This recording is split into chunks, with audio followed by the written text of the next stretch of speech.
Hi viewers, welcome to Karan-Dees. இன்றைக்கி நம்ம பார்க்க போகிற ரெசிபி cumin லெமன் வாட்டர். இதை செய்கிறதுக்கு முதல்ல ஒரு பேன் எடுத்துக்கோங்க.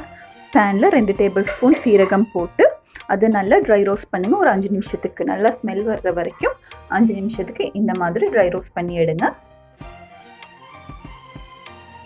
ரோஸ்ட் ஆனதுக்கப்புறமா 500 மில்லிலிட்டர் தண்ணி சேர்த்துக்கோங்க. 2 டேபிள் ஸ்பூன் சீரகத்துக்கு 500 மில்லிலிட்டர் தண்ணி சரியாக இருக்கும். சேர்த்துட்டு நல்லா மிக்ஸ் பண்ணி விடுங்க. சேர்த்துட்டு ஒரு 20 நிமிஷத்துக்கு மீடியம் ஃப்ளேமில் நல்லா கொதிக்க விடுங்க. கலர்லாம் சேஞ்ச் ஆகி இந்த தண்ணிலாம் கொஞ்சம் குறையிற வரைக்கும் 20 நிமிஷத்துக்கு நல்லா கொதிக்க விடுங்க. 20 நிமிஷத்துக்கு பிறகு பார்த்தீங்கன்னா கலர்லாம் சேஞ்ச் ஆகி தண்ணிலாம் குறைஞ்சிருக்கு. இது நல்லா ஆற விட்டுருங்க. ஆற விட்டதுக்கு அப்புறமா இதை பிளெண்ட் பண்ணி எடுத்துக்கலாம். சீரகத்தோடையே சேர்த்து பிளெண்ட் பண்ணி எடுத்துக்கோங்க. இப்போ பார்த்தீங்கன்னா பிளெண்ட் பண்ணி எடுத்துருக்கு. இது ரொம்ப ஃபைன் பேஸ்ட்டாகவும் இல்லை, மீடியம் கன்சிஸ்டன்சியில் இருக்குது. இதை நீங்கள் எப்போ வேணாலும் ட்ரிங்க் செய்யும் போது யூஸ் பண்ணிக்கலாம், ரீஃப்ரிஜரேட் பண்ணிவிட்டு. ஒரு கிளாஸ் எடுத்துக்கோங்க. அதில் முதல்ல ஐஸ் கியூப்ஸ் போட்டுக்கோங்க.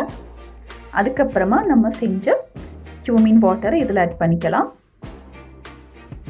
அடுத்ததாக கொஞ்சம் சுகர், சால்ட் சேர்த்துக்கலாம்.